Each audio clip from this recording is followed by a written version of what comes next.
नमस्कार दोस्तों, स्वागत है आपका स्टडी फॉर सिविल सर्विसेज में। फ्री वीडियो के लिए चैनल को तुरंत सब्सक्राइब कर लीजिए और नोटिफिकेशन को जरूर ऑन कर लेना। हमारा फ्री वाला टेलीग्राम ये वाला ग्रुप जरूर से जरूर ज्वाइन कर लीजिएगा। नमस्कार दोस्तों, एक बार फिर से आपका बहुत बहुत स्वागत है स्टडी फॉर सिविल सर्विसेज में। और मैं एसके त्रिपाठी आज आप सभी के साथ जो हमारी daily current affairs news analysis की सीरीज है उसको यहां पर बाइलिंगुअल मैनर में कंटिन्यू करूंगा, कवर करूंगा। और जैसा कि दोस्तों आप सभी देख पा रहे होंगे स्क्रीन में कि ये जो आपकी न्यूज होती है वो आपके सारे लीडिंग सोर्सेज से कलेक्ट की जाती है, उसके बाद यहां पर आप लोगों को उपलब्ध कराई जाती है, जो आप लोगों के लिए सारे एग्जाम्स के पॉइंट ऑफ व्यू से स्पेशली फॉर यूपीएससी, सीएससी और उसके साथ ही जो आपके स्टेट पीसीएस के एग्जामिनेशंस होते हैं उनके लिए प्रीलिम्स प्लस मेंस दोनों ही पर्सपेक्टिव में ये सीरीज आपके लिए बहुत ही ज्यादा बेनिफिशियल और लाभदायी सिद्ध होगी, जिसको आप स्वयं अनुभव करेंगे एग्जाम हॉल में। मैं यहां पर ये डेली आपको एश्योर करता हूं, आश्वस्त करता हूं। तो इसलिए आप लोग इस सीरीज को सतत रूप से निरंतर रेपिटेटिव मोड में रिवीजन करते हुए फॉलो करें, ठीक है। और आगे चलने से पहले दोस्तों मैं आप सभी को बता देना चाहता हूं कि स्टडी फॉर सिविल सर्विसेज के पेड कोर्सेज चल रहे हैं, जिनके बारे में डिटेल्स में जानकारी आप इन नंबर्स पे कॉल करके जान सकते हैं और उन्हें ज्वाइन करके आप उनका महत्तम लाभ भी अर्जित कर सकते हैं। और अगर दोस्तों अभी तक आपने हमारा फ्री टेलीग्राम चैनल अगर ज्वाइन नहीं किया है, जो कि करंट अफेयर्स से रिलेटेड स्पेसिफिक चैनल है @ऑनली करंट अफेयर्स के नाम से, तो उसे जरूर ज्वाइन कर ले, क्योंकि जो भी इंपॉर्टेंट अपडेट्स होती हैं, नोटिफिकेशंस होती हैं, वो वहां पर आप लोगों को फ्री ऑफ कॉस्ट प्रोवाइड कराई जाती हैं। तो आइए आगे की ओर चलेंगे और आज के फर्स्ट आर्टिकल को देखेंगे हम लोग।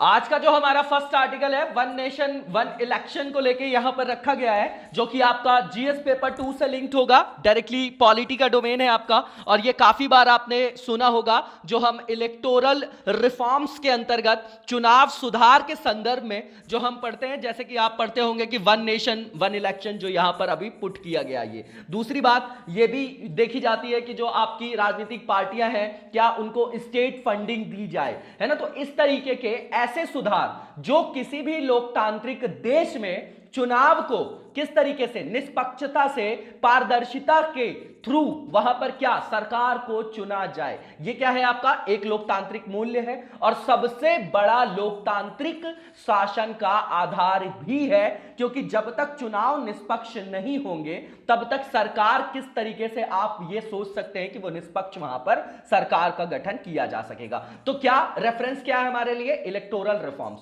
तो अब हमारी यहां पर क्या मतलब अपनी क्या रिस्पॉन्सिबिलिटी बनती है कि हम इलेक्शन और इलेक्टोरल रिफॉर्म्स से रिलेटेड जो सारे प्रावधान हैं उनको एक बार यहां पर रिवाइज कर जाएं, ठीक है ना। उसके अंतर्गत ये आपका एक सब टॉपिक है। अब इसका रेफरेंस क्या है, रेफरेंस ये है इसका कि अभी हमारे प्रधानमंत्री जी ने एक बार फिर से कहा कि वन नेशन वन इलेक्शन की हमारे भारत देश को जरूरत है ना। क्योंकि हमारे यहां लगातार आप देखेंगे कहीं पीआरआई के चल रहे हैं, तो कहीं विधानसभा के इलेक्शंस चल रहे हैं ना, लोकसभा का तो चलिए एक बार होता है। तो उससे क्या होता है कि जब बार बार चुनाव होता है तो जो पार्टियां होती हैं वो अपने डेवलपमेंट वर्क्स को छोड़ के अपने पॉलिटिकल इंटरेस्ट को ही मोबिलाइज करने में लग जाती हैं। तो उससे जो आपके विकासात्मक कार्य हैं उनमें अवरोध उत्पन्न होता है, हर्डल्स उत्पन्न होते हैं, है ना। तो ये जो है उन्होंने वहां पर तर्क को रखा है। अब ये हमारे लिए क्या हो गया, बैकग्राउंड हो गया, ठीक है ना। तो अब यहां पर उन्होंने ये जो सुझाव दिया वो आपका किस में दिया है, तो 80th नंबर का आपका अखिल भारतीय पीठासीन अधिकारी सम्मेलन में ये दिया है, जिसको आप क्या बोलते हैं, जो आपका 80th all India presiding officers conference है, ठीक है ना। वही चीजें यहां पर लिखी गई है, इसको आप एक बार यहां से देख जाइएगा। और उन्होंने यह भी बोला है कि जो आपका सजेस्ट किया है that only one voter list should be use for Lok Sabha, state legislative assembly and other elections. तो तीनों टीयर ले लीजिए आप, सेंट्रल ले लीजिए, स्टेट ले लीजिए, देन आप डिस्ट्रिक्ट लेवल पे चले जाइए, उसके बाद आप पंचायती राज इंस्टीट्यूशंस में चले जाइए, ठीक है ना। तो एक रूपता लाने के लिए, नीतियों में निरंतरता लाने के लिए, जो कॉन्फ्लिक्ट्स बने होते हैं जिनके कारण आपके विकासात्मक कार्य बाधित होते हैं, तो उनकी निरंतरता को बनाए रखने के लिए एक तरीके से आप देखेंगे तो इस तरीके के लोकतांत्रिक आयामों को अपनाकर देश के जो है आपके इंक्लूसिव ग्रोथ को, समावेशी विकास को, कल्याणकारी राज्य की अवधारणा को मूर्त रूप यहां से प्रदान किया जा सकेगा। ठीक है ना। तो आप समझिएगा यहां पर जो लिखा हुआ है इन्होंने कि वन नेशन वन इलेक्शन क्या है, तो नॉर्मल सी चीज है, इसको रटने की बिल्कुल जरूरत नहीं है। एटिमोलॉजी से आपको समझ में आ रहा है कि जो भी हमारे यहां स्ट्रक्चर है अभी इंडिया के अंदर इलेक्टोरल साइकिल है, तो उसको इस तरीके से अरेंज करना कि जो भी आपके इलेक्शंस हैं जिस भी टीयर के, सेंटर, स्टेट, देन आफ्टर आपका जो डिस्ट्रिक्ट हो गया, जो म्युनिसिपैलिटी है या फिर पीआरआई, तो इनको जो है साइमल्टेनियसली एक ही समय पर कराया जाए। ठीक है ना। जिससे क्या हो कि जब एक आपका शेड्यूल बनेगा, एक टाइम पे जब एक चुनाव होगा तो समय की बचत होगी, वर्कफोर्स की बचत होगी वहां पर। ठीक है। और जो आपके यहां पर पॉलिटिकल जो पार्टीज होती हैं, जब वो किसी जगह सत्ता पे आ गई, मान लीजिए केंद्र में, तो राज्यों में अगर चुनाव होते हैं तो वहां पर बहुमत प्राप्त करने के लिए, अपनी सरकार बनाने के लिए वहां पर जो पूरा पॉलिटिकल ड्रामा क्रिएट होता है वो रेगुलर देख रहे होंगे आप लोग, तो उन सब समस्याओं का वहां पर क्या किया जा सकेगा, समाधान किया जा सकेगा। ठीक है ना। तो एक ही समय पर विभिन्न चुनावों को किया जाना, एक राष्ट्र के अंतर्गत, उसी को एक राष्ट्र एक चुनाव बोला जाता है। ठीक है ना। तो नॉर्मल सी चीज है। इसके बेनिफिट्स क्या होंगे वो बताया जा रहा है यहां पर। तो अगर ruling party will be able to focus on law and administration instead of always being in the election campaign mode, इसके सीधे सीधे एग्जांपल देख सकते हैं। और जब भी हम ऐसी चीजों को लिखते हैं तो वहां पर हमको कोई भी करंट का एक एग्जांपल उठा के कोट करना चाहिए। ठीक है ना। This can also reduce the burden on administrative system and security forces. भैया मैंने वर्क फोर्स आपको बोल दिया, अब वर्क फोर्स में आप जितना भी सोच सकते हैं, है ना। जो अगर अपने इलेक्शन कमीशन की फंक्शनिंग देखी होगी तो आपने देखा होगा कि किस तरीके से जो है हमारे यहां पूरे जो है श्रम बल को वहां पर किस तरीके से एम्बेडेड किया जाता है, तो वो सारा जो है वहां पर क्या होगा, सेव होगा। ठीक है ना। टाइम की भी सेविंग होगी, एडमिनिस्ट्रेशन की भी होगी, स्पेंडिंग जो होती है, जो भी एक्सपेंडिचर है गवर्नमेंट का वो भी कम होगा आपका। ठीक है ना। तो ये सारे जो बेनिफिट्स हैं आप सोच सकते हैं, उसको रटने की जरूरत नहीं है। उसके अलावा यहां पर बताया जा रहा है जो एक्सपेंडिचर है और जो मैनेजमेंट है फंड का, could be made in an efficient manner. अब सारी चीजें वही हैं, उसको अलग अलग पॉइंट पे लिख दीजिए, ये लिखने की कला है आपका, है ना। ये सिर्फ प्रेजेंटेशन पे डिपेंड करता है। उसके बाद आप देखेंगे कि जो भी स्टेक होल्डर्स हैं इसके अंतर्गत, अब कौन कौन से स्टेक होल्डर्स होंगे, खुद से दिमाग लगाइए। पॉलिटिकल पार्टीज हो गई और आपका ईसीआई हो गया, जो आप आर्टिकल 324 में पढ़ते हैं, क्योंकि जो हमारे यहां इलेक्शन करवाने की जो आपकी सर्वे सर्वा जो आपकी अथॉरिटी, वो कौन है, आपकी election commission of India. Then आपका स्टेट इलेक्शन कमीशन बनता है जब आपका 73rd और 74th अमेंडमेंट आता है, कौन सा, म्युनिसिपैलिटी वाला और आपका पीआरआईज वाला, तो वो एक अलग डोमेन है। लेकिन जो मेन फंक्शन है, जो मेन अथॉरिटी है इलेक्शन को कंडक्ट कराने की, वो हमारी कौन सी है, इलेक्शन कमीशन ऑफ इंडिया, तो वो होगा ही इसमें। उसके अलावा यहां पर जो आपकी पैरामिलिट्री फोर्सेस हैं, देखिए वर्क फोर्स में बहुत सारी चीजें आ जाएंगी। देन सिटीजंस तो होंगे ही, जो वोटर्स हैं आपके, will get more time for electoral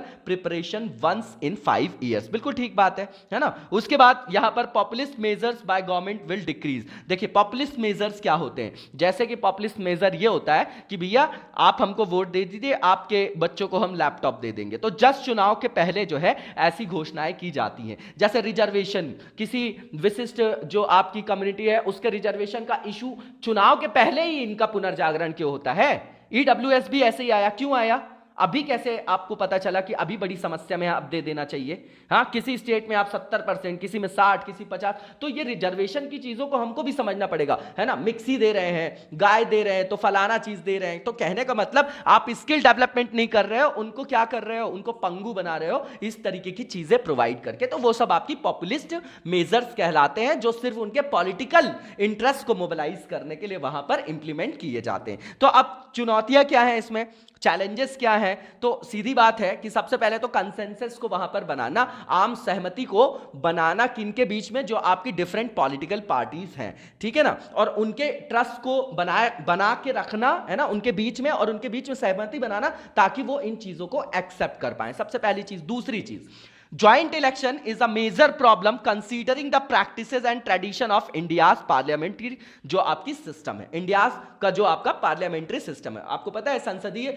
लोकतांत्रिक जो है शासन प्रणाली हमने अपनाया है, कौन सी, ब्रिटिशर्स की तरह। और जो हमारा संसदीय प्रवृत्ति है लोकतांत्रिक शासन का, उसका ज्यादा झुकाव जो है कनाडा की तरफ है, कनाडा की तरफ है। उसका कारण क्या है कि हमारा जब देश आजाद हुआ था तो उस समय जो है बहुत सारी जो हमारे यहां रियासतें थी वो अलग अलग होना चाह रही थी, तो उस समय विघटनकारी शक्तियों से रक्षा करते हुए भारत की संप्रभुता, एकता, अखंडता को रक्षा करने के लिए, उसको बनाए रखने के लिए इस तरीके का प्रावधान बनाया जाना आवश्यक था कि केंद्र को ज्यादा सशक्त बनाया जाए। ठीक है ना, आपको समझ में आ गया होगा। देन आफ्टर जो ये लिखते हैं कि यहां पर लिखा हुआ है, तो for holding joint elections the requirement of electronic voting machines and voter verified paper audit trail, है ना, ये सब जो है न्यू टूल्स हैं आपके, आपको पता है, और इन सब के बारे में जरा सी जानकारी हमको होनी चाहिए। विल बी मोर, नॉर्मल सी चीज है। और उसके बाद additional staff will also be required for voting arrangements and better security arrangements. वही जो उसके लाभ बता रहे थे वही आप चुनौतियों में भी निकालिए। बहुत ईजी होता है पॉइंट्स को निकालना अगर हमारे पास कंसेप्ट क्लियर है। ठीक है ना, तो एक चीज बता दिया आपने कि आपके पास एटीट्यूड नहीं है, फिर आप एक बता देंगे इसके अभ्यस्त नहीं हम। पॉइंट्स बहुत होते हैं, लेकिन इंपॉर्टेंट पॉइंट्स क्या हैं उनको हमको यहां पर देखना है। उसके अलावा सिंगल वोटर लिस्ट की बात की गई है यहां पर, तो only one voter list should be use for Lok Sabha और जो आपके स्टेट के लेजिस्लेटिव असेंबलीज के जो इलेक्शंस होते हैं और जो भी आपके और भी इलेक्शंस होते हैं उनके लिए फिर एक वोटर लिस्ट की वहां पर जो है व्यवस्था की जाएगी। There is much more complexity in the creation of separate voter list prepared by different institutions which require more human effort and expenditure, which will be drastically reduced through a single voter list. This will require a broad consensus। तो normal सी चीज है, फिर वहां consensus की बातें हो गई यहां पर, इसको देख जाइएगा। और इसके बाद यहां पर all India presiding officers conference के बारे में बताया जा रहा है। तो ये जो इसकी मतलब जो आपकी सबसे पहले जहां से शुरुआत होती है उसकी बात कर रहे हैं, 1921 की बात कर रहे हैं, गांधीयन एरा चल रहा है आपका, आपको पता है ना। तो असहयोग वाला आंदोलन चल रहा है, उसके बाद आप देखेंगे आगे स्वराज पार्टी आएगी। तो अब जो है कॉन्स्टिट्यूशनल डेवलपमेंट जो है भारत के संदर्भ में, भारत में जो है एक तरीके से पॉलिटिकल जो है अवेयरनेस आ चुकी है ना, हम अंतिम फेज में चल रहे हैं। तो यहां पर मांग की जा रही है भारतीयों के द्वारा कि हमारे शासन में हमको भी भागीदारी दी जाए। तो उस समय से ही आपका ये कल्चर देखने को मिलेगा कि the all India presiding officers conference जो है वो स्टार्ट की जाती है 1921 से। This Gujarat based event was marked as the क्या, जो आपका क्या लिखा हुआ है इसको कि शताब्दी वर्ष के रूप में इसको चिन्हित किया गया है। तो ठीक बात है, 100 साल होने वाले, नॉर्मल सी चीज है। तो इस साल जो आपकी थीम थी इस कॉन्फ्रेंस की वो क्या थी आपकी, कि विधायिका, कार्यपालिका और न्यायपालिका के बीच सामंजस्यपूर्ण समन्वय एक जीवित लोकतंत्र की कुंजी। बिल्कुल बढ़िया सा कंक्लूजन लिखा हुआ है। ये एसेंस भी है कि अगर आपकी 3 बॉडीज को बनाया गया है ना, ये क्या किया जाता है इससे कि अलग अलग बॉडी बना के पावर का डिसेंट्रलाइजेशन किया जाता है। क्या किया जाता है, डिसेंट्रलाइज किया जाता है पावर को, क्योंकि जब पहले कोई एक राजा वगैरह होता था तो विधायिका भी वही, न्यायपालिका भी वही, कार्यपालिका भी वही। तो जब एक ही व्यक्ति के अंदर सारी जो पावर्स होती तो अथॉरिटेटिव हो जाता है, निरंकुश हो जाता है। तो जब आपका न्यू वर्ल्ड में एरा स्टार्ट होगा, जहां से आप देख सकते हैं 15वीं 16वीं शताब्दी से, फिर उसके बाद यूएस में आपका जो है फ्रीडम स्ट्रगल आप देखेंगे, है ना, स्वतंत्रता संग्राम, तो वहां से डेमोक्रेसी जो है स्टार्ट होगी। तो वहां डेमोक्रेसी का मतलब क्या है, इसी पावर को जो है डिसेंट्रलाइज करके डिफरेंट बॉडीज में और चेक एंड बैलेंस का जो है वहां पर सिस्टम बनाया गया। तो विधायिका बनाई गई, कार्यपालिका बनाई गई, न्यायपालिका बनाई गई। ठीक है ना, ये सब आपको पता होगा। तो इनके बीच में अगर आपस में आप देखते हैं, जैसे आप देखते हैं ना कि न्यायपालिका और कार्यपालिका के बीच में जो है वहां संघर्ष देखा गया, विधायिका के बीच में कि भैया एनजेएसी को स्क्रैप करना है। तो भैया सेंटर का तर्क ये है या हमारी सरकार का तर्क है कि जज की ही नियुक्ति करेंगे तो पार्शियल कैसे होंगे। फिर वहां पर जजेस ने बोला कि भैया ये तो आर्टिकल 50 में लिखा है आपके कि इनका सेपरेशन होना चाहिए आपका एग्जीक्यूटिव का और जुडिशरी का, है ना, तो आप तो ये जो है बेसिक स्ट्रक्चर में जो है इंटरवीन कर रहे हैं, इंटरसेक्शन कर रहे हैं, तो उसको स्क्रैप कर दिया। तो ये सब क्या है, विवाद है। तो अब इसको सुलझाया कैसे जा सकता है, भैया आप आवश्यक निकाय हैं हमारे देश में लोकतंत्र को बनाए रखने के लिए, आप आपस में संघर्ष न करें, बैठ के बातचीत करें, संवाद करें और उसके बाद जो आपका तार्किक वहां से जो जनता के हित में जो भी निर्णय है वो लें, है ना।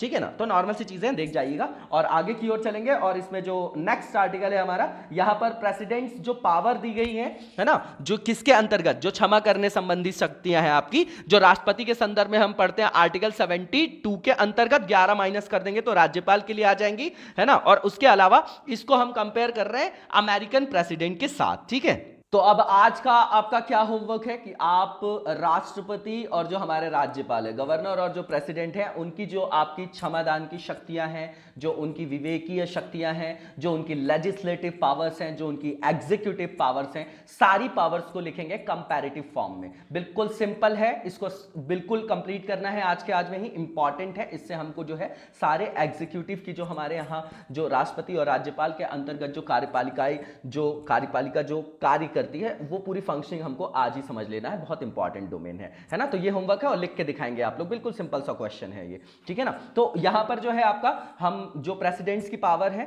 भारत और यूएस के जो प्रधानमंत्री जो मतलब राष्ट्रपति की प्रेसिडेंट्स की जो क्षमादान की शक्तियां हैं, उसको कंपैरेटिव फॉर्म में यहां पर रखा गया है। तो इसका रेफरेंस क्या है कि रिसेंटली जो आपके प्रेसिडेंट हैं यूएसए के has exercised his powers under the constitution to pardon his former national security adviser, ठीक है ना। तो मुद्दा क्या था, ये सब हमारे लिए इंपॉर्टेंट नहीं है। दरअसल इसमें जो मुद्दा था वो बताया जा रहा है कि in exercise of the powers conferred by the constitution, US president Donald Trump has grant pardon his former national security adviser जो माइकल फ्लिन थे आपके। Michael Flynn was convicted twice of making false statement before the Federal Bureau of Investigation. तो FBI के सामने जो है उन्होंने false statement दिया था, उसकी के अंतर्गत उनको जो है वहां पर सजा वगैरह हुई थी, तो उनको जो है वो उन्होंने पार्डन दे दिया है, क्षमादान दे दिया। नॉर्मल सी चीज है, हमारे लिए इंपॉर्टेंट नहीं किसको दिया क्यों दिया।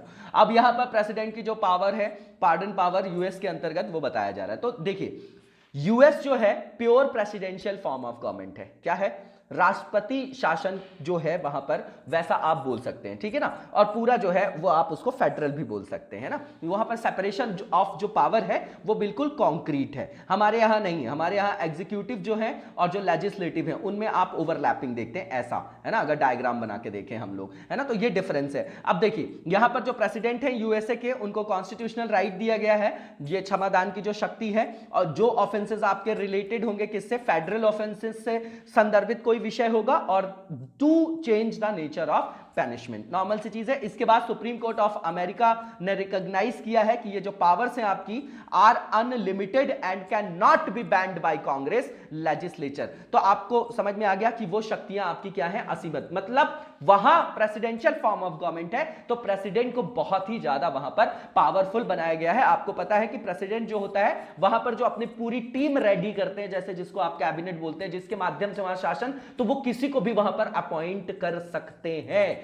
है ना। उसके लिए क्राइटेरिया होता है, वहां पर उसको गलत तरीके से उपयोग नहीं किया जाता है, लेकिन क्योंकि वो उनकी अपनी विवेक पर और अपने व्यक्तित्व, अपने जो है इंटीग्रेशन पर, इंटीग्रिटी पे जो है आपकी, वो डिपेंडेंट होता है कि किस तरीके का डिसीजन वो लेते हैं अपने देश के विकास के लिए, है ना। तो वहां पर प्रेसिडेंट जो है वो बहुत पावरफुल है, और वो जो इनकी पावर्स है वो अनलिमिटेड है, और उसको बैन नहीं किया जा सकता या ओवर रूल नहीं किया जा सकता विधायिका के द्वारा, कांग्रेस के द्वारा, जिसको लेजिस्लेचर वहां पर बोला जाता है। अब इसके बाद यहां पर लिखा गया है कि जो यूएस का जो आपका कॉन्स्टिट्यूशन है उसमें जो है क्या जो है मतलब प्रावधान है उनकी क्षमादान से संदर्भित शक्ति की। तो पहली बात ये कि ये आपका बहुत ही जो है व्यापक कार्यकारी शक्ति है, जो राष्ट्रपति के डिस्क्रेशन पर डिपेंडेंट है, राष्ट्रपति के विवेकाधीन होती है, विवेक के अधीन होती है। अर्थात जो राष्ट्रपति है आपका, प्रेसिडेंट है, वो क्या कर सकता है, एक तो पहली चीज वो किसी के लिए जो है अकाउंटेबल नहीं, उसने डिसीजन ले लिया वही सर्वे सर्वा है, ठीक है ना। तो अगर किसी को भी ग्रांट ऑफ पार्डन देना है तो वह अकाउंटेबल नहीं है किसी के प्रति, पहली चीज, इसलिए बहुत ज्यादा वो पावरफुल है, और उसको कोई भी एक्सप्लेनेशन भी वहां किसी को नहीं देना पड़ता है, ठीक है ना। तो लिमिटेशंस क्या है, accept in case of impeachment. Impeachment जो है आपका, जैसे हमारे यहां आप आर्टिकल 61 पढ़ते होंगे, है ना, महाभियोग, वैसे वहां भी महाभियोग की जो व्यवस्था है, तो ये एक्सेप्शन है। अगर महाभियोग का संदर्भ हो तो उसको छोड़कर अमेरिकी राष्ट्रपति के पास अमेरिका के खिलाफ किए गए अपराधों के लिए दंड विराम और क्षमा करने की शक्ति होगी। मतलब क्या है, एक तो जो पावर ऑफ कम्यूटेशन है एंड पार्डन, ये दो हैं आपके कीवर्ड, इनको याद रखिएगा। और कंपैरेटिव जो आपका क्या है, कॉन्स्टिट्यूशन का जो हमको अध्ययन करना जीएस पेपर 2 में, तो उसके लिए भी कुछ पॉइंट्स आपको यहीं से मिल गए, ठीक है ना। तो the power only applies to federal crimes and not to state crime. आपको पता है कि वहां पर अगर 50 स्टेट है तो सबको बराबर शक्तियां दी गई हैं, और हमारे हमारे यहाँ जो है भारतीय संघ की जो आपकी व्यवस्था है, जहां पर लिखा गया India is union of the states, तो हमारे यहाँ स्टेट्स अपने आप से अलग नहीं हो सकते, वहां पर हर स्टेट को इक्वल रिप्रेजेंटेशन दिया गया है, इसलिए सिमेट्रिक फॉर्म बोला जाता है। वहां पर फेडरलिज्म का, फेडरल गवर्नमेंट का बिल्कुल मतलब एक्यूरेट एग्जांपल है पूरे वर्ल्ड पॉलिटिक्स में वो, ठीक है ना, इसका फेडरलिज्म का। दूसरी चीज, स्टेट्स ज्यादा पावरफुल है वहां पर, ठीक है ना, तो हमारे यहां क्या है कि सेंटर को ज्यादा पावरफुल बनाया गया है ना, इन चीजों को आप समझ पा रहे होंगे, ठीक है। तो वो आपका स्टेट क्राइम से अप्लाई नहीं होगा, नॉर्मल सा सेंस ऑफ ह्यूमर है आपका ये। अब भारत में जो राष्ट्रपति को दी गई है क्षमादान की शक्तियां, उसके बारे में बताया जा रहा है। तो भैया 72 जो आपका आर्टिकल है कॉन्स्टिट्यूशन ऑफ इंडिया में, वहां पे बोला गया है कि प्रेसिडेंट को जो पावर दी गई है पार्डन के अंतर्गत, तो एक रेप्राइव है, रेमिशन है, और the punishment of a person convicted of an offence और टू सस्पेंड, अबेट और कम्यूट द सेंटेंस। ये जितने वर्ड हैं, प्रविलंबन, विराम या परिहार, दंडादेश, निलंबन, परिहार या लघुकरण करने की शक्ति होगी या दंड को क्षमा करने की, इसके जो है लिटरल मीनिंग आप लोग कमेंट बॉक्स में बताएंगे। उसके अलावा दूसरा जो यहां पॉइंट है इंपॉर्टेंट लिखा हुआ है कि जो हमारे राष्ट्रपति हैं वो क्षमादान दे सकते हैं किनको, those who have been convicted of any offence in the following cases, है ना। तो उसमें कुछ चीजें बताई गई हैं कि in the penalties charge in relation to an offence against federal law. दूसरा, इन द पेनाल्टीज आर, जो आपकी पेनाल्टीज वगैरह लगाई जाती हैं, or charge by the military code. तीसरा ये कि अगर कैपिटल पनिशमेंट भी हो तो उसको भी जो है वहां पर जो वो है क्षमादान वहां पर प्रदान कर सकते हैं, ठीक है ना, वो किसी भी फॉर्म में हो, है ना, मृत्युदंड हो अगर तो सैन्य न्यायालय, यही आपका दो जो है इंपॉर्टेंट पॉइंट है। और यहीं पर कंपेयर करना होता है हमको गवर्नर की जो आपकी पार्डन पावर है, 161 देखेंगे आप आर्टिकल तो वहां देखने को मिलेगा। इस मतलब आंसर राइटिंग को जो है, जो मैं ये चीज बोलता हूं स्टैटिक वाली, उससे आपका जो है प्रीलिम्स वाला पार्ट, मेंस वाला जो आपका कोर पार्ट है वो रेडी होता है, तो जरूर लिखा करिए आप लोग इनको, ठीक है ना। इसके बाद जो प्रेसिडेंट है हमारे, can not exercise his power of pardon without consulting the union cabinet. तो आपको पता है कि जो सारे निर्णय हमारे नाम मात्र के जो कार्यपालिका के प्रधान है वो प्रेसिडेंट है, अगर वास्तव में देखेंगे तो प्रधानमंत्री है, और अच्छे टेक्निकल वर्ड में बोले तो PM plus council of minister है आपकी, जो सबसे ज्यादा पावरफुल है और यही सब कुछ है, ठीक है ना। तो इनकी एडवाइस के बिना, इनके साथ बिना कंसल्टेशन के कोई भी निर्णय जो है वहां राष्ट्रपति का होता ही नहीं है, ठीक है ना। तो in the constitution no provision has been made to question the validity of the decision relating to jurisdiction of mercy of the president और गवर्नर। बिल्कुल नॉर्मल सी चीज है, पढ़ जाइएगा। इसके बाद जो नेक्स्ट आर्टिकल है हमारा, ये आपका speaker of the legislative assembly से रिलेटेड, ये भी आपका जीएस पेपर 2 का क्या है, मेन टॉपिक है, कोर पार्ट है आपका। अब देखिए, अगर आप लोकसभा स्पीकर की बात कर रहे हैं, अगर आप आर्टिकल 93 देखेंगे, आर्टिकल 89 देखेंगे, तो यहां पर लोकसभा जो आपके राज्यसभा के स्पीकर वगैरह की व्यवस्था जो है बताई गई है। तो बिल्कुल सेम फंक्शनिंग आपकी विधानसभा के लिए। किसी भी सदन में अगर अध्यक्ष की व्यवस्था की गई होगी तो क्यों की गई होगी, समझिए कि वहां पर सदन को जो है, सदन की प्रक्रिया को जो है सुचारू रूप से संचालित किया जा सके, वहां अनुशासन को बनाए रखा जाना चाहिए, बनाए रखने के लिए, है ना, कि बनाए रखा जाए वहां पर। तो जो भी आपकी संसदीय लोकतांत्रिक व्यवस्था के जो आपके प्रावधान है वो निरंतर रूप से चलते रहें, है ना। तो इन सब की व्यवस्था कौन देखता है, ये आपके स्पीकर देखते हैं, और वही सर्वे सर्वा वहां पर होते हैं, है ना, जो आप लोग देखते होंगे। तो उसी के संदर्भ में आपको कंपैरेटिव, तो यहां आपको क्या चाहिए कि आप लोकसभा, राज्यसभा, देन आप विधानसभा, और जो आपकी विधान परिषद होती है, तो इसकी सारी फंक्शनिंग देख जाए हम, स्पीकर की बात आई है तो, है उसके बारे में भी जो मेन पॉइंट्स है वो आप लिख के और कमेंट बॉक्स में दिखाइए। पहले पढ़िए फिर लिख दीजिए, उससे बहुत फायदा होता है ना। पढ़िए और फिर लिखते टाइम उसको बंद करके लिखिए कि मैंने जो पढ़ा वो कितनी चीजों को मैं यहां पर डिलीवर कर पा रहा हूं। फिर दोबारा पढ़िए, जो चीजें मिस हो गई हो उसको नोट डाउन करके अपना नोट्स रेडी कर लीजिए। एक बार विधानसभा, एक बार लोकसभा, ये सब खत्म हो जाएगा तो बचेगा क्या कोर में, जो मैं आप लोगों को कराता रहता हूं डेली बोल के, ठीक है ना। तो विजय कुमार सिन्हा जो है कैंडिडेट हैं आपके रूलिंग नेशनल डेमोक्रेटिक अलायंस के, एनडीए की बात कर रहे हैं, has been elected as the speaker of the Bihar legislative assembly. तो देखिए, अब घटना क्या है कि बिहार में चुनाव हुआ, अब चुनाव हुआ तो वहां पर कोई स्पीकर बने, तो स्पीकर बने तो हमारे लिए क्या कि अब हम लोकसभा के स्पीकर और ये स्पीकर को रिवाइज कर जाएं। पढ़ने का तरीका ये होता है करंट से स्टैटिक की ओर, की फैक्ट्स बताए जा रहे हैं, तो ये हमारे लिए बिल्कुल इंपॉर्टेंट नहीं है कि मिस्टर सिन्हा ने 126 वोट को वहां प्राप्त किया, while 114 members opposed him in the assembly having the strength of 243 members. तो टोटल 240 मेंबर्स ने पार्टिसिपेशन किया इस वोटिंग प्रोसेस में। तो एक बिहार के पीसीएस के लिए आप लोग जो इंटरव्यू के लिए देख भी सकते हैं, फिर भी वोटिंग नहीं पूछा जाता वहां पर, ठीक है ना। तो यहां पर बताया जा रहा है ये जो आपकी कोएलिशन गवर्नमेंट है ना, कोएलिशन गवर्नमेंट है, महागठबंधन है, और 1980s के बाद आप देखेंगे कि गठबंधन की जो राजनीति है वो जो है स्टार्ट होती है। और बहुत ही अच्छा क्रिटिकल एनालिसिस वाला क्वेश्चन भी फ्रेम किया जाता है यहां से मेंस में कि जो गठबंधन की राजनीति है भारत में, उसने किस तरीके से भारत में लोकतांत्रिक जो प्रोसेस है, प्रक्रिया है, उसको सुदृढ़ किया है ना। या स्टेटमेंट फ्रेम कर दिया गया कि जो आपकी मतलब लोकतांत्रिक जो व्यवस्था है उसके अंतर्गत जब गठबंधन की राजनीति स्टार्ट होती है तो क्या उससे लोकतांत्रिक मूल्य सुदृढ़ हुए हैं तो क्यों, और नहीं हुए हैं तो क्यों, है ना। तो जो भी आप स्टैंड ले उसको जस्टिफाई करना है वहां पर, ठीक है। तो यहां पर वही बताया जा रहा है कि जो आपके कोalition गवर्नमेंट है बिहार की has made 6 time RJD MLA Siwan Awadh Bihari Chaudhary its candidate for the post of assembly chairman. Normal सी चीज है। अब बता रहे हैं विधानसभा अध्यक्ष के बारे में। तो भैया क्या होते हैं ये विधानसभा अध्यक्ष? जो होते हैं आपके जो स्पीकर होते हैं लेजिस्लेटिव असेंबली की, is the presiding officer, speaker है लेजिस्लेटिव असेंबली के, and the legislative assembly secretary एक ही broad powers under the constitution procedure. जो आपके प्रोसीजर हैं वहां पर रूल्स हैं और एस्टैब्लिश्ड आपके पार्लियामेंट्री ट्रेडिशंस है, परंपराएं जो हैं आपकी। नॉर्मल सी चीज है। इसके बाद यहां पर बताया जा रहा है इनकी जो अथॉरिटी है is supreme in the premises of the house. It is his responsibility to maintain the discipline in the assembly and ensure that the member in the assembly follow the rules। Normal से चीज है भैया, वही जो मैं आपको बता रहा था, डिसिप्लिन को बनाए रखना, अनुशासन को बनाए रखना, और जो भी लोकतांत्रिक प्रक्रिया है उसको सुचारू रूप से बिना किसी अवरोध के संचालित करते रहना, ठीक है ना। तो ये सब जो है आपकी व्यवस्था कौन देखेंगे? स्पीकर देखेंगे। और उसके अलावा जो स्पीकर है does not participate in the debate of the house. बिल्कुल ठीक बात है, वो डिबेट में शामिल नहीं होते हैं, वो तो फाइनल निर्णय देते हैं। ऐसे नॉर्मल जो है वोटिंग भी नहीं करते, लेकिन जहां पर टाई हो जाता है वहां पर निर्णायक वोट जो है डिसीजिव वोटिंग वो करते हैं। ये सब आप लोगों ने देखा होगा। But he gives his own suggestions decisions during the proceedings of the legislative assembly. इसके बाद यहां फंक्शन और पावर्स की बात करें स्पीकर की, यही इंपॉर्टेंट है हमारे लिए। तो सबसे पहला power to make rules for the conduct and operation of the house smoothly, बिल्कुल ठीक है। Right to adjourn the house in the absence of quorum, बिल्कुल ठीक बात है कि भैया गणपूर्ति जो कोरम होता है एक मिनिमम नंबरिंग है आपकी,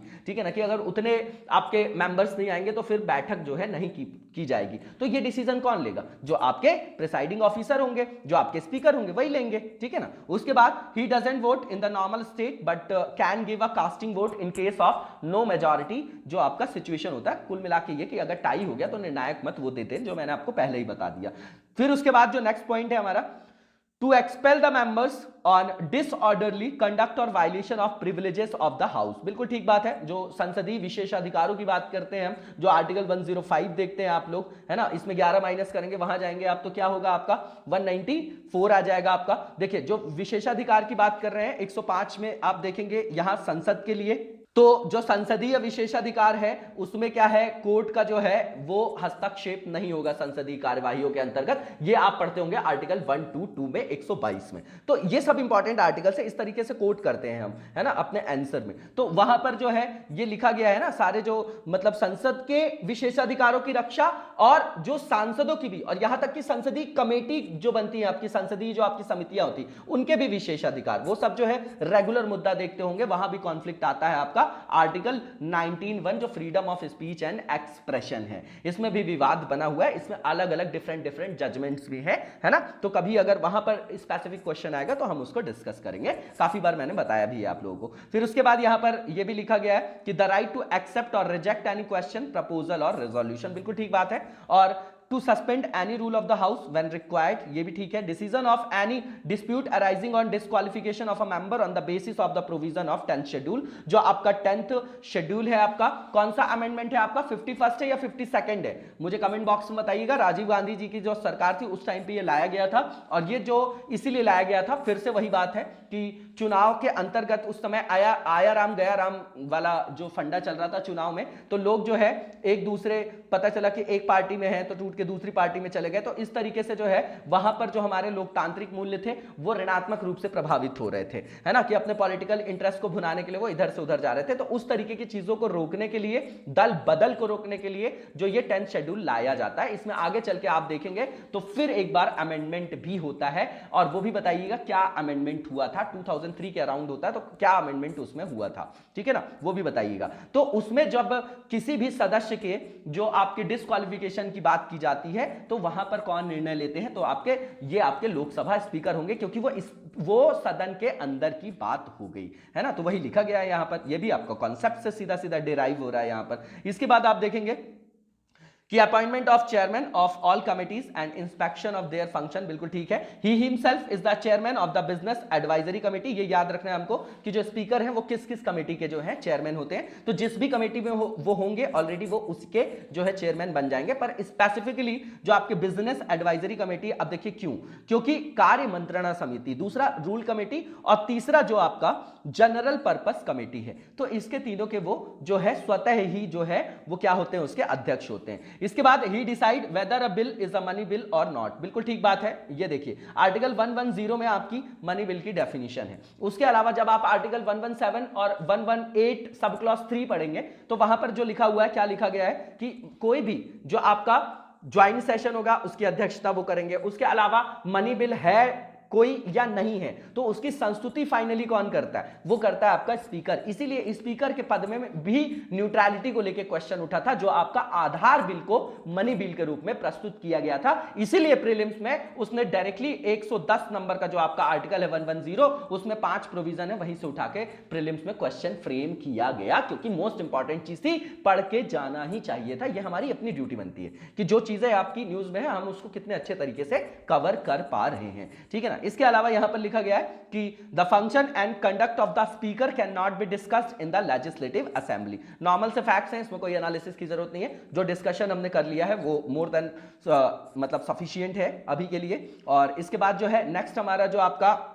आर्टिकल है वो आपका no reservation in super speciality, जो आपके मेडिकल कोर्सेस हैं। तो ये आपका पेपर 2, 3 दोनों में रख सकते हैं। यहां पर सुप्रीम कोर्ट ने फ्राइडे में रिफ्यूज कर दिया जो आपका रिजर्वेशन से संदर्भित जो आपके प्रावधान चल रहे थे डॉक्टर्स के लिए for admission to super speciality medical courses for the academic session 2020 और 21 के लिए। इसमें की पॉइंट्स जो है वो देखने की जरूरत है, क्या तर्क दिया है सुप्रीम कोर्ट ने। तो हमारी माननीय सुप्रीम कोर्ट ने यहां पर रिफ्यूज किया, agree with the statement that giving effect to the government's order would not adversely affect any one। पहली चीज। दूसरी चीज यहां पर उन्होंने बोला कि जो हमारी माननीय शीर्ष अदालत है उसने केरल उच्च न्यायालय के जो 7 अक्टूबर को दिया गया निर्देश था, और जो भी सुपर स्पेशलिटी पाठ्यक्रम में जो भी प्रवेश के लिए जो अंतर सेवा कोटा प्रभावी करने का जो वहां पर प्रावधान दिया गया था, तो उस आदेश को जो तमिलनाडु सरकार के थे उसको चुनौती देने वाली याचिकाओं में ये आपका अंतरिम आदेश है। बिल्कुल भी रेफरेंस है, ये हमारे लिए बिल्कुल भी इंपॉर्टेंट नहीं, बस ये हमारे लिए case study as a example. ये जो आपका ये पैराग्राफ आपका इंपॉर्टेंट है, इसको आप एक बार देख जाइएगा। नॉर्मल्स अब यहां पर देखेंगे हम, ये बेंच बता रहे हैं, ये भी इंपॉर्टेंट नहीं है कि इसमें जस्टिस नागेश्वर राव थे, हेमंत गुप्ता जी थे, अजय रस्तोगी जी थे। तो उन्होंने यहां पर बताया directed that the counselling process for admission in super speciality आपका मेडिकल कोर्स है 2020-21 के लिए वो कंटिन्यू करेंगे on the date fixed by the competent authority without any reservation. तो बोले रिजर्वेशन मत दो भैया, अपनी नॉर्मल जो आपकी प्रक्रिया है उसको जो बिना आरक्षण के ही वहां पर काउंसलिंग की प्रक्रिया को अब आप सुचारू रूप से संचालित करो। इसके बाद बेंच ने कहा that this order will be effectively only for the current academic year, जो 2020-21 के लिए है, ठीक है ना। पीठ ने कहा क्योंकि ये जो आपकी एडमिशन प्रोसेस है ये आपकी लास्ट फेज में है, इसलिए ऐसी स्थिति में हम इस साल अंतर सेवा चिकित्सकों के लिए आरक्षण की अनुमति नहीं दे सकते। बोले भैया कि पूरी प्रोसेस में अब 20% बचा है, 80% प्रोसेस हो गई, अब लास्ट में हम कैसे रिजर्वेशन दे दें। तो इस बार इसको जो है आप कंप्लीट करिए, फिर नेक्स्ट ईयर देखा जाएगा। बिल्कुल रेफरेंस है, नॉर्मल से चीजें हैं, बहुत इंपॉर्टेंट नहीं है इसमें कोई भी चीजें यहाँ पर। इसके बाद यहाँ पर बताया जा रहा है कि सुप्रीम कोर्ट ने के बारे में बताया जा रहा है, तो सब कुछ आपको पता है सुप्रीम कोर्ट के बारे में, है ना। आप देखेंगे कि आर्टिकल 123 में अध्यादेश की बात है, फिर 124 से आपका सुप्रीम कोर्ट की बातें आ जाती हैं, तो वहां पर आपको देखने की जरूरत होती है। जो इंपॉर्टेंट आर्टिकल है 129 है आपका, जिसमें लिखा गया है कि कोर्ट ऑफ रिकॉर्ड है, जहां से आपका अवमानना का जो आपका क्या है, अवमानना वाला जो आप सुनते हैं ना हमेशा, जो संदर्भ बना रहता है, वो अवमानना की शक्ति आती है कोर्ट की। उसके बाद 131 देखेंगे तो ओरिजिनल ज्यूरिसडिक्शन है आपका वहां पर, फिर उसके बाद आप 133, 136, 137, 141, 142, ये इंपॉर्टेंट आर्टिकल्स है, जिसमें एक में स्पेशल लीव पिटीशन की बात की जाएगी, तो एक इसमें बोला जाएगा 137 में कि भैया अपने ही डिसीजंस को वो रिव्यू कर सकती है कोर्ट, है ना। तो इन सब चीजों को हमको देखना है। इसके अलावा 32, 33, 34 देखेंगे तो अपीलिएट ज्यूरिसडिक्शन भी दिखाई देगा। तो ये सब पावर्स जो है आज ही आपको पढ़ना है और ये कोर पार्ट को कंप्लीट करना है। और सुप्रीम कोर्ट की जो पावर्स हैं, कॉन्स्टिट्यूशनल जो ग्राउंड, उनको किस तरीके की शक्तियां दी गई हैं, और इसमें जजों पर जो है, जो भी आपको उनको रिमूवल की जो उनकी प्रोसेस होती है उसके बारे में, और उसके अलावा इनको जो है विशेष शक्तियां क्या प्राप्त हैं, वो सारी चीजें हमको लिख के कमेंट बॉक्स में दिखाना है और अपने लिए आज ही ये नोट्स प्रिपेयर करना है, ठीक है ना। नॉर्मल सी चीज है, ठीक है। तो यहां पर क्या बताया जा रहा है कि ये अपेक्स कोर्ट है हमारे कंट्री में, बिल्कुल ठीक बात है। इसके पास जुडिशियल रिव्यू की अपनी पावर है, बिल्कुल ठीक बात है। And is the last court of appeal for justice under the constitution of India, तो बिल्कुल ठीक बात है। एकीकृत न्यायपालिका व्यवस्था है हमारे यहाँ, ठीक है ना। तो India is the federal state and has a single and unified judicial system, ये कीवर्ड है, with a 3 tier structure, namely supreme court, high court और आपके सबऑर्डिनेट कोर्ट्स आ जाते हैं। सबऑर्डिनेट के अंदर आपके डिस्ट्रिक्ट भी आ जाएंगे और भी जो आपके कोर्ट्स का पूरा हायरार्की भी पता होगा। कुछ इनोवेशंस भी हैं आपके इसके अंतर्गत, है ना, जो आपके देखते हैं ग्राम न्यायालय वगैरह देखते होंगे आप लोग, लोक अदालत वगैरह देखते होंगे, तो वो इनोवेशंस के अंतर्गत हम उनको भी पढ़ते हैं, ठीक है ना। वहां से भी क्वेश्चन फ्रेम किए जाते हैं। अब ये आपका अपेक्स जुडिशरी अथॉरिटी है इंडिया का, which has been established under part 5 chapter 4, तो ये सब आपको देखने की जरूरत है, क्योंकि जब आप देखेंगे हमारे मतलब संविधान को, तो आप देखेंगे 1 से 11 तक आपका क्या है, जो आपका आर्टिकल की बात कर रहा हूं मैं, तो आपका 1 से 4 तक जो आप देखेंगे, देखिए शुरू में आपके स्टेट्स के बारे में बताएंगे, यूनियन के बारे में बताएंगे, 5 से 11 में सिटीजनशिप बताएंगे, 12 में आपका क्या बताएंगे कि स्टेट की डेफिनेशन क्या है ना। फिर उसके बाद आपका क्या हो जाएगा, फंडामेंटल राइट्स है, जिसको आप 12 से 35 समझते हैं, है ना। तो अगर एग्जैक्ट पूछा जाए तो 14 से 32 है वो आपका, तो वहां तक क्या है आपका 35 तक फंडामेंटल राइट्स, फिर 36 से आपका 51 डीपीएसपी है, ठीक है, 52 से आपका 78 एग्जीक्यूटिव है, 79 से आपका 122 तक जो है आपका सेंटर है, जिसमें संसद को पढ़ते हैं आप लोग, ठीक है ना। और उसके बाद जो है आपका ये जुडिशरी वाला पार्ट चालू हो जाता है 124 से 147, और फिर 148 से आपका 151 तक आपका क्या हो जाता है, कैग हो जाता है, और यहां पर यूनियन का पूरा फंक्शन खत्म हो जाता है। देन स्टार्ट होता है आपका 152 में फिर स्टेट की डेफिनेशन है, देन आफ्टर आपका स्टेट जो है स्टार्ट हो जाता है। इस तरीके से जो है हमको पार्ट वाइज चीजें याद होनी चाहिए, ठीक है ना। तो यहां पर बताया जा रहा है कि जो सुप्रीम कोर्ट है उसको डिस्क्राइब किया गया, जो मैंने आपको बताया आर्टिकल 124 से 147 आर्टिकल के बीच में कॉन्स्टिट्यूशन के अंतर्गत, ये आपका हाईएस्ट अपीलिएट कोर्ट है। फिर रिवीजन है, ये आपका ये क्या है, रेपिटेशन है यहां पर, which hears appeals against the decision of the high court of the states and union territories, normal सी चीज है। इसके बाद नेक्स्ट जो हमारा यहां पर आर्टिकल है, यहां पर अवार्ड फॉर टाइगर कंजर्वेशन की बात की जा रही है। ये आपका एनवायरमेंट से रिलेटेड टॉपिक है, जीएस पेपर 3 और 1 दोनों में आप एक्सपेक्ट कर सकते हैं इसमें से क्वेश्चन, ठीक है ना। तो प्रीलिम्स के लिए ज्यादा इंपॉर्टेंट है, या मेंस में हम एज अ एग्जांपल इसको कहीं पर कोट कर सकते हैं, ठीक है ना। तो यहां पर पीलीभीत जो आपका टाइगर जो आपका क्या है सेंचुरी है, has been awarded the international award for doubling the number of tigers here during the last 4 year. अब नाम याद रख लीजिए, बहुत इंपॉर्टेंट है ये आपका, जहां पर भी आपकी टाइगर की जो पॉपुलेशन अगर डबल हुई, तो वैसे भी हम एनवायरमेंट के लिए, जो आपका इकोसिस्टम के लिए, बायोडाइवर्सिटी के लिए जो काम कर रहे हैं, उसके लिए बहुत बड़ा अचीवमेंट माना जा सकता है। तो इसके बारे में कुछ की पॉइंट्स जानने की जरूरत है। तो अलॉन्ग विथ जो आपका पीलीभीत टाइगर रिजर्व है, वो trans boundary Manas conservation area on the border of India and Bhutan has also won the Conservation Excellence Award for their efforts in this field, है ना। तो इसको बिल्कुल कंटेक्चुअल चीज है, इसको पढ़ के बिल्कुल आप अपने दिमाग में व्यवस्थित रूप से बिठा लीजिए।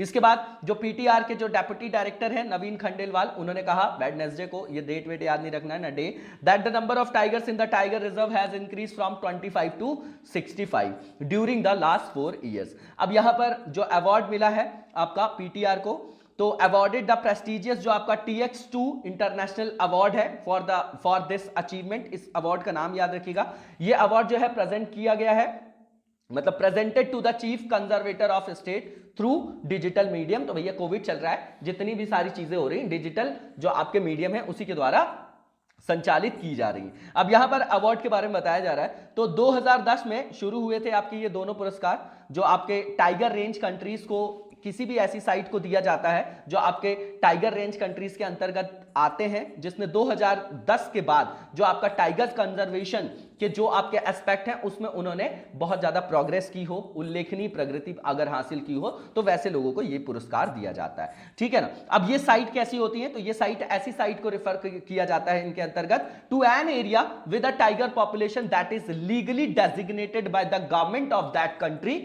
Tiger range countries included countries where tigers are still found in the large number। बिल्कुल कंटेक्चुअल चीज है, देख जाइएगा। इसके बाद जो नेक्स्ट यहां पर चीज लिखी गई है कि the winners of these awards have been announced on 23rd of November 2020 on the 10th anniversary of the global TX2 goals, है ना। तो बिल्कुल ठीक है, इनको याद रखिएगा आप, है ना। इसका नाम याद रखिएगा, डायरेक्टली पूछा जा सकता है किसके कंजर्वेशन से रिलेटेड है, कौन सा अवार्ड दिया जाता है। और वह टाइगर वगैरह को लेके थोड़ा सजग भी रहना चाहिए। जैसे एम स्ट्राइप्स पूछ लिया गया था, किससे रिलेटेड है, टाइगर कंजर्वेशन से, किससे, है ना। तो डायरेक्टली जो है प्रीलिम्स में 2-4 नंबर के क्वेश्चंस का फायदा हमको हो जाता है। Under these financial grants will be provided to the winners which will be used for future tiger conservation, जो आपकी इनिशिएटिव्स है। अब हमको क्या चाहिए कि हमारे यहाँ जो आपका वाइल्ड लाइफ प्रोटेक्शन एक्ट है, फिर हमारे यहाँ प्रोजेक्ट टाइगर लाया गया। तो भैया प्रोजेक्ट टाइगर लाया गया, कहां पर ज्यादा टाइगर की संख्या है, कहां पर कम है, कंजर्वेशन के लिए गवर्नमेंट और क्या क्या यहां पर जो है चला रही है प्रोग्राम, है ना। सारे जो नेशनल पार्क को इंपॉर्टेंट मैप पे लोकेट करते रहे। ये सब प्रीलिम्स के पहले नहीं, अभी से करते रहे, ताकि हमारे जहन में जो है वो चीजें मस्तिष्क में व्यवस्थित रूप से स्थापित होती चली जाए। फिर एकदम से बढ़ाते हैं, खोले वेबसाइट, सारे नेशनल पार्क मिक्स हो गए, है ना। ऐसा नहीं, धीरे धीरे, है ना। अभी से जो है कंटिन्यूएशन की प्रोसेस में आप उन चीजों को ग्रास्प करते चलिए, ठीक है ना। तो प्रीलिम्स के पहले ज्यादा भड़बड़ाना नहीं पड़ता अगर ऐसी तैयारी होती है तो फिर ठीक है। कंजर्वेशन एक्सीलेंस अवार्ड जो है वो क्या होता है अवार्ड, उसके बारे में बताया जा रहा है। तो it is awarded to a site that has excelled in 2 और मोर ऑफ द फॉलोइंग 5 डिसिप्लिन। तो 5 यहां डिसिप्लिन दिए गए हैं। तो बताया जा रहा है 5 जो विषय हैं उसके अंतर्गत अगर 2 में भी उत्कृष्टता हासिल कर ली, 2 या 2 से अधिक में, तब उनको जो है कंजर्वेशन एक्सीलेंस अवार्ड दिया जाता है। तो इन पॉइंट्स को हम एक बार देख जाएंगे, थोड़ा सा इंपॉर्टेंट है, फैक्चुअल भी है। To monitor the population of tiger and the animals which is hunted by tiger and conduct research in this regard, पहला। दूसरा, improved law enforcement and protection and improvement of welfare of foresters. उसके बाद effective management of the site, ठीक है ना। Community based conservation, जहां पर भी कम्युनिटी बेस्ड आपको हेल्प नहीं मिलेगी, वहां पर कोई भी आपकी पॉलिसी जो है पूर्णतः जो है वो अपनी उत्पादकता को, उत्पादकता को, प्रोडक्टिविटी को अचीव नहीं कर सकती। And reduction of human wildlife conflicts. इसके अलावा habitat and management of animals hunted by tigers. तो ये 5 पॉइंट्स आप याद रख सकते हैं, ठीक है। और इसको हम कहीं कोट भी कर सकते हैं, आप समझिएगा। इसके हिसाब से नहीं, कहीं भी टाइगर कंजर्वेशन की बात आई तो हम ये क्या और चीजों में नहीं रख सकते, मतलब एलिफेंट के लिए नहीं रख सकते, और किसी भी स्पीसीज के प्रोटेक्शन के लिए, कंजर्वेशन के लिए ये प्रावधान नहीं अपन अपना सकते। तो इस तरीके से दिमाग को खुला रखना है, इन पॉइंट्स को किनारे करना है हम लोगों को, ठीक है ना। कहीं भी कंजर्वेशन से रिलेटेड मेंस का क्वेश्चन दिखा, हमको 1-2 पॉइंट जो है व्यवस्थित रूप से यहां से डाल देना कि भैया इस तरीके की जो है यहां पर उत्कृष्टता हासिल करने की आवश्यकता। वहां मत बताइए ना कि अवार्ड अगर दिया जा रहा है तो वो कुछ अच्छा एस्पेक्ट होगा कंजर्वेशन को लेकर, तो हम क्यों नहीं अपने वे फॉरवर्ड में उसको लिख सकते हैं, ठीक है ना। मेरा मतलब पॉइंट आप लोगों को समझ में आता है ना, ये कमेंट बॉक्स में बताया करिए आप लोग कि ये जो मैंने जस्ट अभी आपको बोला, ये चीजें आपके क्लियर हुई ना दिमाग में कि कैसे यूज करना है इन चीजों को, यही इंपॉर्टेंट है ना। तो TX2 जो अवार्ड है, ये आपका अवार्ड दिया जाता है किसी ऐसी साइट को which has recorded a significant increment या increase in the tiger population since 2010 से। पीलीभीत जो आपका टाइगर रिजर्व है, ये आपका उत्तर प्रदेश में है। पीलीभीत जो आपका मतलब एक जगह ही है, क्षेत्र ही है। पीलीभीत जो है लखीमपुर खीरी और बहराइच है आपका, ठीक है ना। तो यहां तक जो है 3 जिले जो हैं वहां तक ये आपका विस्तृत है। यूपी के लिए तो वेरी इंपॉर्टेंट और यूपीएससी के लिए भी इंपॉर्टेंट है, क्योंकि ये आपका टाइगर कंजर्वेशन से रिलेटेड है। कहीं भी मतलब एक्सपेक्टेड है ये आपका कि ये पूछा जा सकता है, ठीक है ना। इसके बाद जो आगे लिखा गया है कि ये जो पीलीभीत आपका टाइगर रिजर्व है, इसका अगर उत्तरी छोर मतलब इसका नदन पार्ट देखा जाए तो भारत नेपाल की सीमा के पास पाया जाता है। उसके बाद जो इसका सदर्न पार्ट है, ये आपका शारदा और जो घाघर जो आपकी नदी है उसके पास वो आपका क्या है, वहां तक आपका ये क्षेत्र जो है विस्तारित है, जो दक्षिणतम इसका भाग है। इसके अलावा यहां पर जो कई और भी रेयर स्पीसीज पाई जाती है उसके बारे में बताया जा रहा है। यहां पर बंगाली टाइगर, उसके अलावा स्वैम्प डियर, बंगाल फ्लोरिकन भी है and Indian leopard etcetera. Apart from the tiger habitat, this reserve has जो आपका एमर्ज हुआ है as an example of diverse trees, grassland and ecosystem, ठीक है ना। तो यूपी में तो मेंस में भी मतलब अपन ऐसा मतलब सोच सकते हैं कि इस तरीके के क्वेश्चंस को पूछा जा सकता है, इसको मतलब किसी तरीके से रेफरेंस में लेके। इसके बाद आगे की ओर चलेंगे और जो नेक्स्ट आर्टिकल है हमारा, ये आपका रिन्यूएबल एनर्जी इन्वेस्टमेंट कॉन्फ्रेंस से और एग्जीबिशन से रिलेटेड है, जो ग्लोबल मतलब लेवल पे मनाई जाती है, ठीक है ना। तो global renewable energy investment conference and exhibition, paper 3 में रख सकते हैं आप इसको। यहां पर हमारे प्रधानमंत्री ने एड्रेस किया, इसका जो आपका इनॉग्रल सेशन था उसके अंतर्गत, ठीक है ना, उद्घाटन जो सत्र था, तो of the 3rd global renewable energy investment conference and exhibition through video conference. तो सब वीडियो कॉन्फ्रेंस से ही हो रहा है कोविड के कारण, ठीक है ना, सोशल डिस्टेंसिंग, ये आपको पता है, रेफरेंस है ये आपका। इसके बाद यहां पर की पॉइंट्स बताया गया। तो ये जो समिट है ऑर्गेनाइज की गई किसके द्वारा, तो भैया जो आपकी MNRE है, क्या बोलते हैं आप उसको, ministry of new and renewable, जो आपकी क्या है, रीन्यूएबल जो आपकी क्या है, एनर्जी है ना, रीन्यूएबल जो आपकी एनर्जी है। The theme of this 3-day conference held virtually is innovation for sustainable energy transformation. फिर वही बात आ जाएगी एनर्जी सिक्योरिटी, फिर वही बात आ जाएगी क्लाइमेट चेंज, फिर वही बात आ जाएगी आपकी क्या, पेरिस क्लाइमेट डील, फिर आपकी INDC की बात आ जाएगी। मैंने क्या बोला, घूम फिर के टॉपिक जो है वो सेम होता है, घटनाएं बदल जाती हैं, दैट्स इट। कंसेप्ट कभी नहीं बदलता है, इसलिए बोलते हैं कॉन्सेप्चुअल क्लैरिटी होना आवश्यक है। सिलेबस अपने आप छोटा लगने लगेगा और कॉन्सेप्चुअल क्लैरिटी नहीं लगेगा तो फिर वही डायलॉग है कि भैया UPSC का सिलेबस है, UP PCS का सिलेबस है, स्टेट PCS का, ये पैसिफिक जैसा है, इसमें समझ नहीं आता क्या पढ़ना, ऐसा बिल्कुल नहीं है, ठीक है ना। तो in this future energy option will be discussed in depth. Also an exhibition of manufacturers, developers, investors and innovators related to the clean energy sector will be organized. Normal सी चीज है, ये सब देख जाइएगा। इसमें भारत का परफॉर्मेंस बताया जा रहा है, तो आपको पता ही है कि 175 गीगावाट का जो हमारा लक्ष्य था 2022 का, उसके अंतर्गत जो है बहुत अच्छा जो इंप्रूवमेंट हमारे यहाँ रेगुलर देखा जा रहा है नवीकरणीय ऊर्जा के संदर्भ में। तो इंडिया जो है आपका 4th लार्जेस्ट कंट्री है in the world in terms of renewable energy capacity. अब इस तरीके के फैक्ट्स को कॉर्नर करना है, जिसको हम लॉन्ग टर्म तक यूज करते रहेंगे हर पेपर में। किस पेपर में करेंगे, जब क्वेश्चन आएगा तब देखेंगे, है ना। तो इंडियाज रिन्यूएबल एनर्जी कैपेसिटी जो है, जो आपकी वर्तमान में बताई जा रही, कहां स्टैंड कर रही है, तो ये आपका 1,36,000 मेगावाट है, which is 36% of the countries total capacity. 36 का मतलब ये हो गया कि 36 इंटू 3 आपका कितना हो जाएगा, 108 हो जाएगा, है ना। तो लगभग 3 गुना, मतलब अभी हमको 2 गुना और जो है वहां पर अपनी प्रोडक्टिविटी को बढ़ाना, इतनी कैपेसिटी है अभी हम बची हुई कैपेसिटी को वहां पर मोबिलाइज नहीं कर पाए हैं, ठीक है ना। तो 2017 के बाद एनुअल रिन्यूएबल एनर्जी कैपेसिटी जो है has exceeded coal based thermal power. बिल्कुल ठीक बात है, इंपॉर्टेंट पॉइंट्स हैं, ये सब किनारे करिएगा, यही सब आंसर में हमको पुट करना है, ठीक है ना। India's renewable energy capacity has grown 2.5 times in the last 6 years. बहुत अच्छा अचीवमेंट है ये, ठीक है ना। इसके बाद 2022 तक कंट्री का जो आपका रिन्यूएबल एनर्जी जनरेशन कैपेसिटी है वो आपका 2,20,000 मेगावाट हो जाएगा, ऐसा बोला जा रहा है ना। उसके बाद भारत ने जो आपकी अक्षय ऊर्जा क्षेत्र में जो निवेश किया है ना, अभी तक जो बोल रहे हैं इन्वेस्ट किया है जो इस सेक्टर में, since the time when it was not used to be economical, we are showing the world that environmental policies can prove to be helpful in the economy. देखिए, जब भी कोई नई जो टेक्नोलॉजी हम अपनाते हैं तो उस समय जो है इंस्टेंटेनियसली अगर करंट सिनेरियो में देखेंगे तो ऐसा लगता है इन्वेस्टमेंट बहुत ज्यादा है, लेकिन लॉन्ग टर्म में वो वाइबल हो जाता है, क्योंकि वहां पर आपका सिर्फ इकोनॉमिक पर्सपेक्टिव नहीं है, वहां पर एनवायरमेंटल जो आपका एस्पेक्ट है, पर्यावरणीय जो आयाम है वो भी सम्मिलित होता है। अब पर्यावरण प्रदूषण से संदर्भित होगा तो मानव स्वास्थ्य से होगा, फिर मानव स्वास्थ्य से होगा तो वहां पर जो सरकार के प्रयास होते हैं इस क्षेत्र में, है ना, तो वहां पर स्पेंडिंग से जाके जुड़ेगा, तो वो पूरा का पूरा एक साइकिल बनेगा। आप उस तरीके से उसको डील करिएगा, ठीक है ना। इसके बाद हम आगे की ओर चलेंगे, ये डायग्रामेटिक रिप्रेजेंटेशन है, इसको देख जाइएगा, इंपॉर्टेंट है। ऐसे डायग्राम्स को अपने आंसर में भी एम्बेडेड करने की आप लोग कोशिश किया करिए। इसके बाद जो नेक्स्ट हमारा आर्टिकल है, वेरी इंपॉर्टेंट, एग्रीकल्चर का, बार बार मैं कोट करता हूं, काफी पुरानी स्कीम भी है ये आपकी।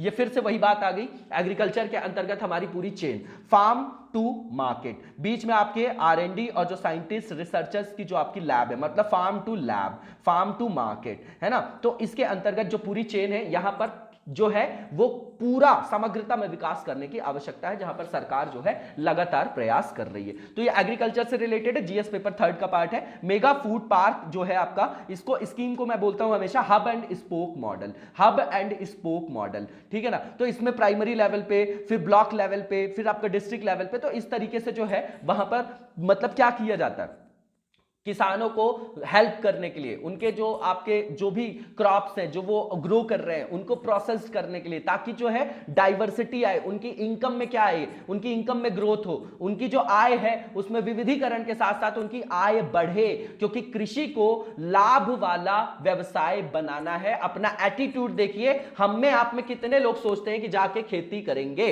नहीं करेंगे, क्योंकि जो खेती करने वाला आदमी वो तो बेकार है, खाना खाना हमको है, खाएंगे रोटी सब्जी, लेकिन खेती नहीं करेंगे, है ना।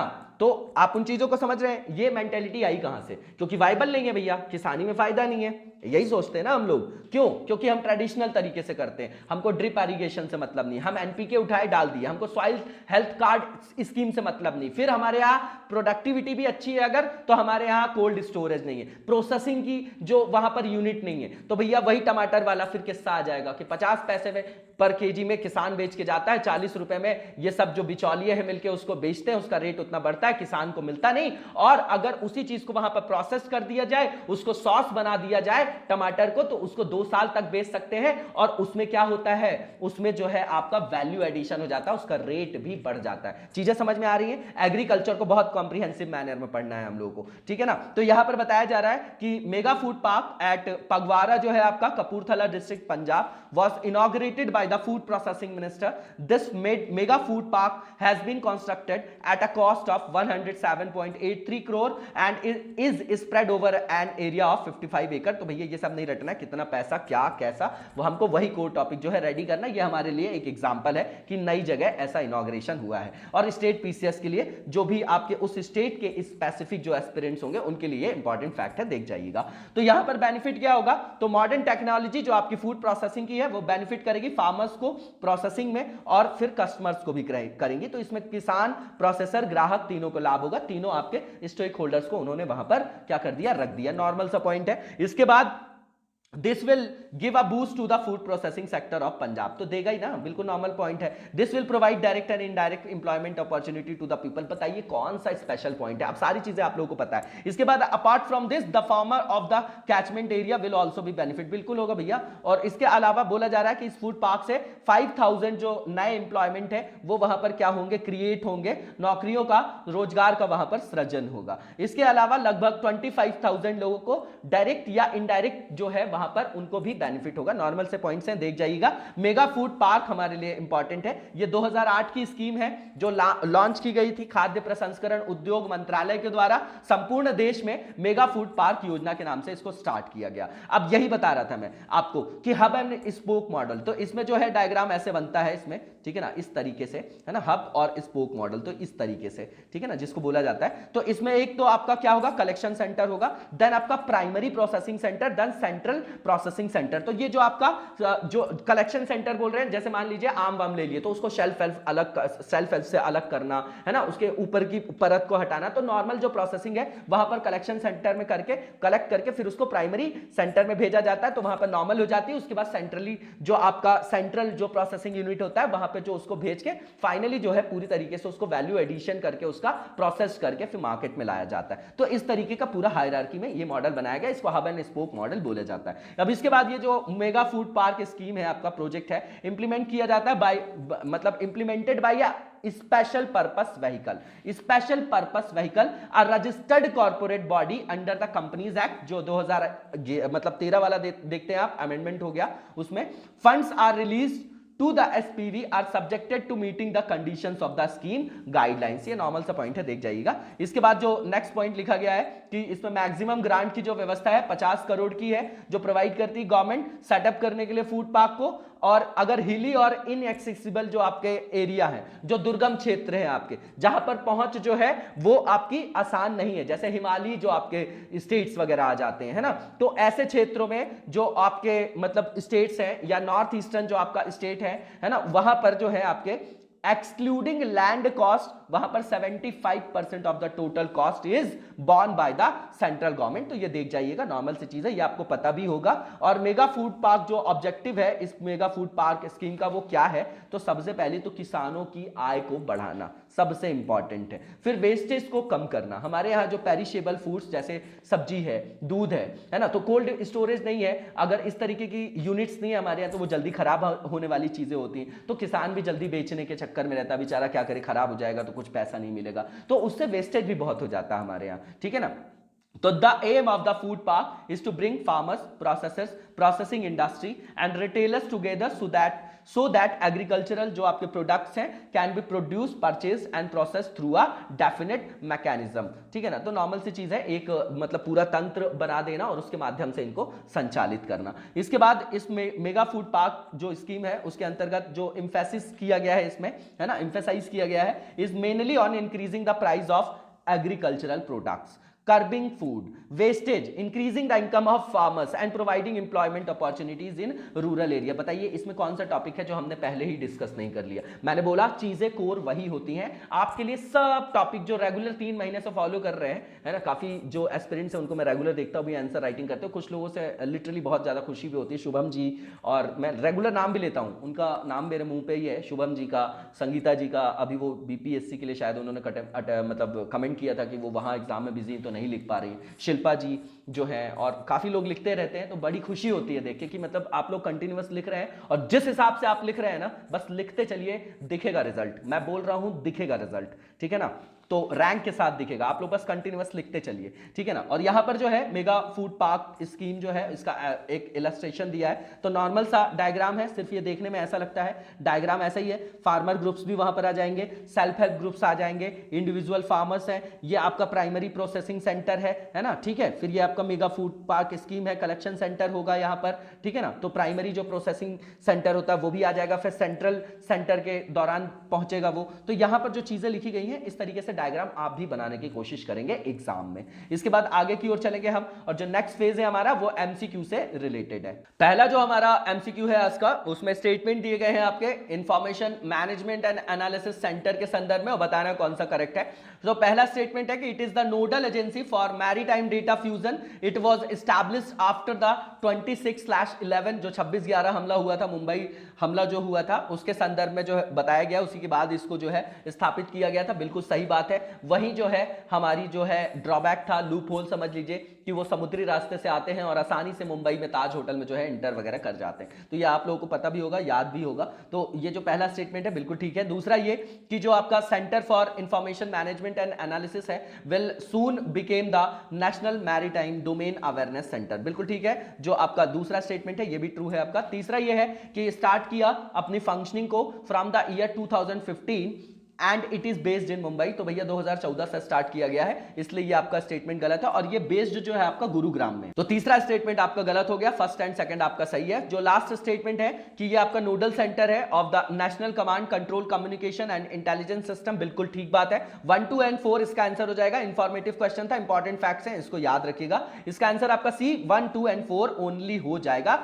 और इसके बाद जो नेक्स्ट हमारा यहां पर क्वेश्चन है, ये आपके स्टेटमेंट दिए गए हैं इस क्वेश्चन में। एसडीजी जो आपका सस्टेनेबल डेवलपमेंट गोल है जो आपका 2015 से 30 के लिए, तो उसके अंतर्गत ये इन्वेस्टर मैप जो है उसके बारे में करेक्ट स्टेटमेंट्स को हमको बताना है, यहां पर रिकॉग्नाइज करना है। तो पहला लिखा गया है कि ये जो आपका प्रोग्राम है इनिशिएट किया गया है by the UNDP and invest India, उसके बाद बिल्कुल ठीक है आपका पहला स्टेटमेंट। दूसरा ये कि ये जो मैप है इसमें ले डाउन किया गया है 18 इन्वेस्टमेंट अपॉर्चुनिटीज जो आपके एरिया है, और उसको किसके अंतर्गत 6 क्रिटिकल एसडीजी जो आपके sustainable development goal enabling sectors हैं that can help India push the needle जो फॉरवर्ड ऑन सस्टेनेबल डेवलपमेंट। देखिए सीधी बात यह है कि इसके अंतर्गत जो है इस मैप में 6 महत्वपूर्ण जो आपके एसडीजी के अंतर्गत जो आपके क्या है एस्पेक्ट्स हैं, उसमें 18 निवेश अवसर क्षेत्रों को चिन्हित किया गया है। उसके अंतर्गत भारत को जो है सतत विकास लक्ष्यों की दिशा में आगे बढ़ने में वो क्या करेंगे, अपना क्या देंगे, योगदान देंगे, हेल्प करेंगे, बिल्कुल ठीक है। दूसरा स्टेटमेंट भी इंफॉर्मेटिव क्वेश्चन है। तीसरा ये कि by mapping the overlaps and gaps between public sector priorities and private sector interest, the SDG investor map lays out pathways that can bring together private sector investment and public sector support। तो बिल्कुल ठीक बात है, तीनों के तीनों statement आपके बिल्कुल ठीक है। इंफॉर्मेटिव क्वेश्चन था, इसका आंसर आपका 1 2 3 होगा, जो कि ऑल ऑफ द अबव में लिखा गया है यहां पर डी में, तो इसका आंसर आपका D all of the above हो जाएगा। इसी के साथ आज के वीडियो को हम यहीं पर विराम देंगे, कल नेक्स्ट वीडियो में कंटिन्यू करेंगे, तब तक लगातार जबरदस्त तरीके से पढ़ते रहिएगा। Thank you so much, best of luck.